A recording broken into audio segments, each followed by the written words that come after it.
Good day to you.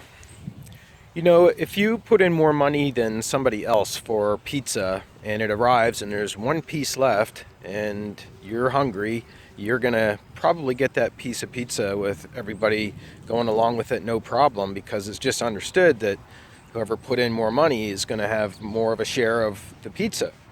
So it's that simple example that I'm using to illustrate what we're talking about today in the chapter on financing, because it has to do with where does the money come from that pays for the media and how does that affect the content ultimately. So what we're doing now is we're branching away from the tree trunk and we're taking a look at the branches, the big branches that come off of the tree. That's analogous to where the money comes from that pays for the media content. And we'll do things a little bit differently today by talking about the different funding sources and then going through and talking about which countries fit into those funding sources. So let's just start with the one that's become the most popular method of financing media.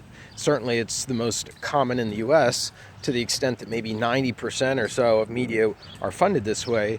I'm talking about advertising. Advertising has, generally speaking, become the most acceptable mode of extracting money from people to pay for the media content, because in advertising you sell space or you sell time, and what the advertiser gets in return is access to an audience. And that model, even though the average consumer pays for it when you're purchasing your products, from a television set to clothing to fast food, whatever's advertised on by advertising, when you purchase that, about 5% of that cost is for advertising, for producing the commercials, for buying the space, for tracking them, et cetera, et cetera. So you're actually paying for it. It's just you don't realize it as directly as you do taxes, et cetera. So advertising does have its pitfalls. It does take away from the content, because if you have half an hour of programming and 8 minutes of advertising, you're really only getting 22 minutes of programming. And also it turns media content into a product that's being sold.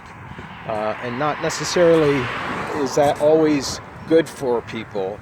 If you're trying to teach, for example, diet, then you're looking at the most effective way to teach people to change what they eat. And that may include showing some products in an unfavorable light, as we've discussed earlier about soda.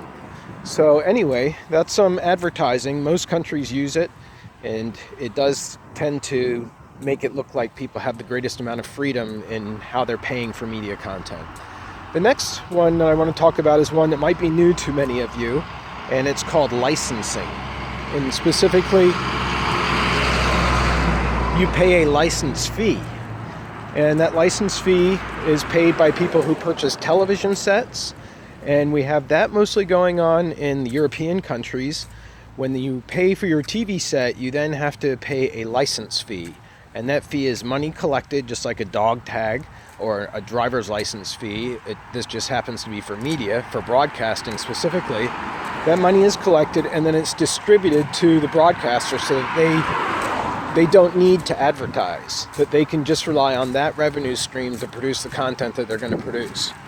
And you see that being used to fund the BBC World Service in the UK. You also see it used to fund the Swedish public broadcasters, and then finally the French broadcasters. There is a difference between France and Sweden versus the UK, Sweden and the UK being together. In France, you do have the license fee that gathers money, but also public broadcasters are allowed to advertise as well. So, in fact, by law, by French law, you have to have 50% of your revenue that comes in from advertising and 50% from the license fee money. Just so there is that state to private competition that I've alluded to. Very interesting in France. So you've got the license fee, and that's what allows the BBC to produce Alexander the Great, which was a documentary that the BBC produced, where they actually recreated Alexander, the greatest military general of his era, a Greek military general. They traced his voyage walking from the UK all the way to the Middle East, and all the countries that he signified that signified him capturing. You can't produce something like that for the masses. It's not going to be of interest by enough people to bring in really big advertising bucks. And so what happens? It doesn't get made unless you have a public broadcaster with monies that are coming in from a source that does not have a vested interest in selling a product. All right, so that's the license fee. Another method of financing that we have is government allocation, or sometimes as it's known as government subsidy. In government allocation and government subsidy, what you have is the government is allotting money towards a particular medium, like television, or a particular broadcaster, like this TV station. And you find that in countries like Canada, even though that's not discussed in the book, but since we are going to Canada, some of us, the Canadian media are funded by money that the government just sets aside for the Canadian Broadcasting Corporation. Similarly, in Mexico, you have money that's set aside for broadcasters, which actually comes from oil money that Mexico, oil profits, I should say, on Mexico's natural resources. Here in the U.S., we have kind of that going on with our public broadcast systems. We have the Corporation for Public Broadcasting. It's a nonprofit corporation set up to operate PBS, Public Broadcasting System, on the TV side, and NPR, National Public Radio, on the radio side.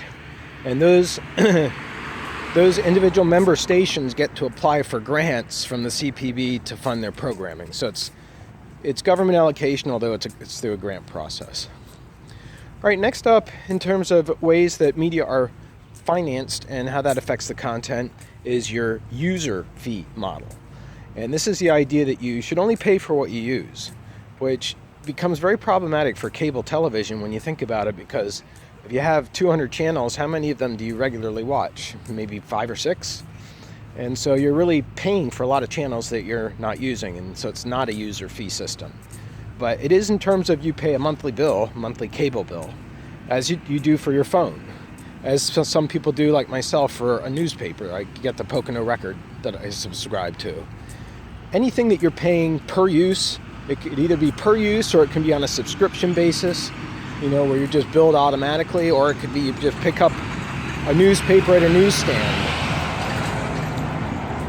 The user fee has the intention of making it easier for people to accept what they're purchasing, but at the same time, as I've already demonstrated, it has a side to it that's not exactly accurate to what it's intended to be, which is per use only. All right, so that's going to wrap up the different methods of financing. You can get more details in the chapter for today. In the meantime, I hope you have a great day.